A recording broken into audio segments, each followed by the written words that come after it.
ગઈકાલે એક તરફ એર ઇન્ડિયાના પ્લેન ક્રેશને બરાબર એક વર્ષ પૂરું થયું છે, ત્યારે આજે આસામમાં લેન્ડિંગ દરમિયાન વાયુસેનાનું AN-32 ટ્રાન્સપોર્ટ વિમાન ક્રેશ થતાં 5 સૈનિકોએ પોતાના જીવ ગુમાવ્યા છે.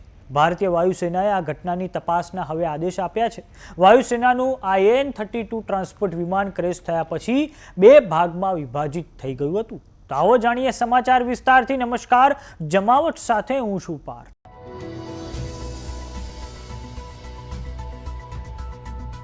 ભારતીય વાયુસેનાએ આસામમાં જોરહટ એરફોર્સ સ્ટેશન નજીક જે AN-32 ટ્રાન્સપોર્ટ વિમાન ક્રેશ થયું છે તે ઘટનામાં હવે તપાસના આદેશ આપી દીધા છે. આ AN-32 ટ્રાન્સપોર્ટ વિમાન ત્યારે ક્રેશ થયું જ્યારે તે લેન્ડ થવા જઈ રહ્યું હતું. અકસ્માત પછી વિમાન આગના ગોળામાં ફેરવાઈ ગયું હતું. આ દુર્ઘટનામાં વાયુસેનાના 5 જવાનો શહીદ થયા છે, જ્યારે કો પાયલટ ગંભીર રીતે ઘાયલ થયા છે. આ દુર્ઘટનામાં અગ્નિવીર વાયુ Danish Alam, Agniveer Vayu Kheraram Kumawat, squadron leader Prashant Singh, flight lieutenant Shubham Kumar અને સાર્જન્ટ જીતેન્દ્ર શર્મા શહીદ થયા છે. દેશભરમાં શહીદ જવાનોને શ્રદ્ધાંજલિ આપવામાં આવી રહી છે. ટક્કર એટલી ભયાનક હતી કે વિમાનના 2 ટુકડા થઈ ગયા અને થોડીક જ ક્ષણોમાં આગ ફાટી નીકળી હતી. ઘટનાના વિડીયોમાં અને તસવીરોમાં કાળા ધુમાડાના ગોટે ગોટા આકાશમાં ઉડતા જોવા મળ્યા હતા. ભારતીય વાયુસેનાએ દુર્ઘટનાની સત્તાવાર પુષ્ટિ કરી છે. સાથે જ ઉચ્ચ સ્તરીય તપાસના આદેશ આ ઘટનામાં આપવામાં આવ્યા છે.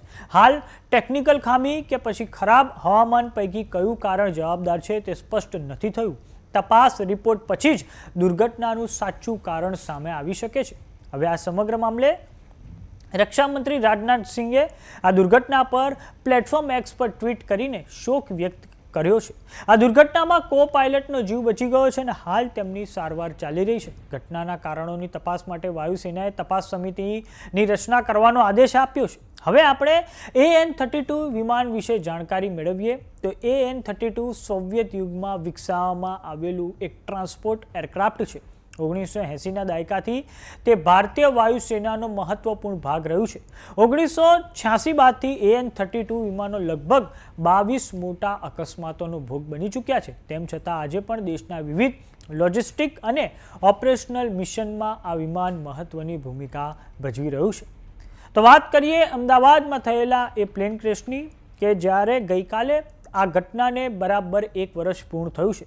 12 જૂન 2025ના દિવસે જ્યારે અમદાવાદથી લંડનના ગેટવિક જતી જે એર ઇન્ડિયાની AI-171 ફ્લાઇટ છે તે મેઘાણીનગરના અતુલ્યમ હોસ્ટેલ પર તૂટી પડી હતી અને હાલમાં તો આ દુર્ઘટનાની તપાસ ચાલી રહી છે. અને આ દુર્ઘટનામાં જે પૂર્વ મુખ્યમંત્રી છે વિજય રૂપાણીએ તેમણે જીવ ગુમાવ્યો હતો.